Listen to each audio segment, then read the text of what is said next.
Hello, Atlanta Athletic Club. Matt, PGA teaching professional here at the club.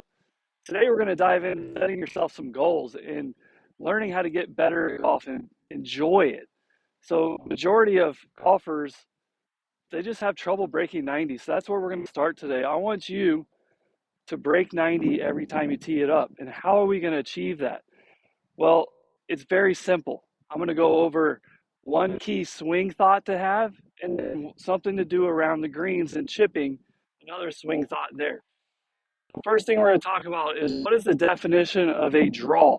Well, for a right-handed golfer, if I'm aiming to hit a ball this direction, that golf ball has to start off a little bit to the right and curve towards the target. Plain and simple, that is a strong ball flight. That is something that if we can produce that shot shape or shot direction every single time, I'm telling you, you're going to start breaking 90 on a consistent basis. So here is the drill that I want you to use on the range to help you hit that draw shot. So as we set up, we'll put a ball down, just grab a towel. I'm looking at this green straight ahead. I'm going to put that towel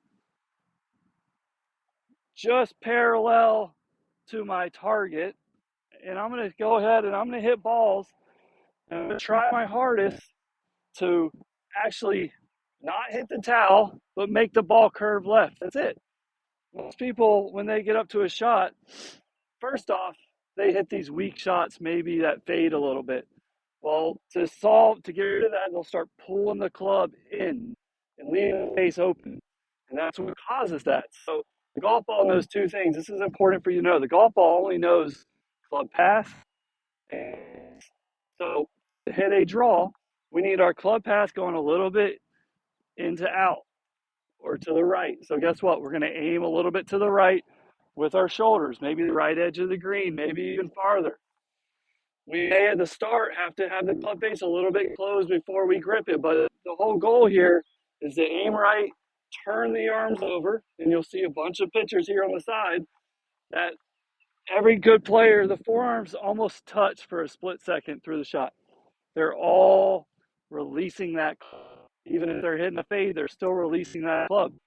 They're not doing what amateurs do when they pull in and the elbow sticks out. They're actually getting the club completely visible on the exit without the arm. So I'll hit a couple here and do the drill. So I'm going to put those shoulders to the right of the towel. I'm going to feel very comfortable that I'm set up and that towel is not going to be in my way. If I were to set up like people that shoot over 90 to the left for a right-handed golfer, I'm going to have to force my club to the right of the towel and it's going to be very hard to turn it over. So I'm going to set up to the right of the towel with my shoulders. I'm going to turn those arms over. Right there. Aimed right edge, drew it back to the middle of the green. And what you'll find as you hit balls this way, you have less and less divot. A shallow swing is not deep, it means less divot. Again, point my shoulders to the right, get that good strong grip.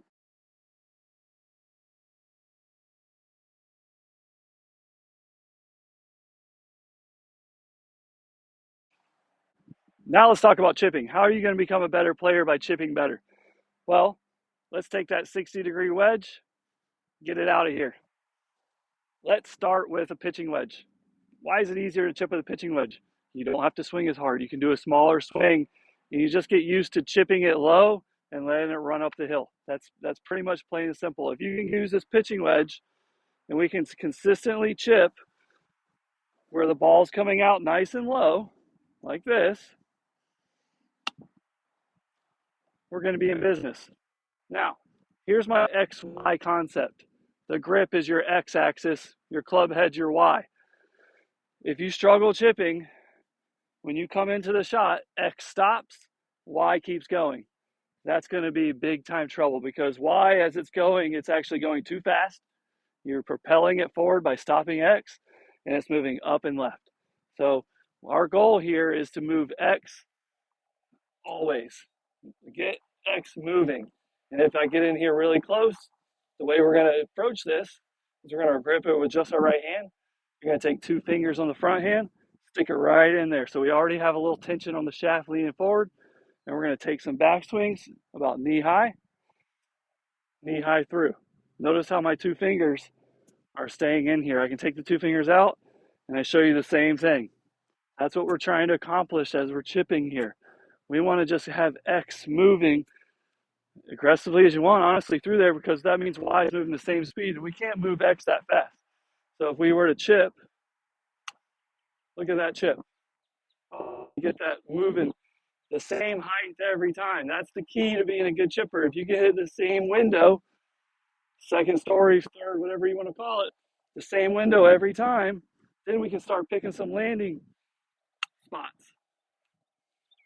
So if you're using that pitching wedge and you're starting to hit it nice and low, then maybe move up to a gap wedge or a sand wedge or possibly a lob wedge. But as you watch this, as I do this from this angle, I want to make sure that I'm holding those two fingers shaft tension the whole way through. The X or grip is moving the whole time.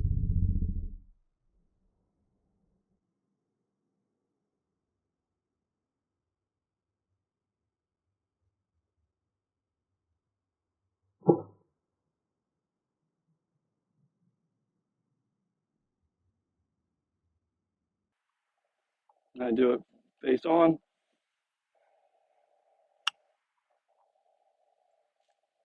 Thank you for watching. My name is Matt Sheck. Come and see me for a lesson. Thank you.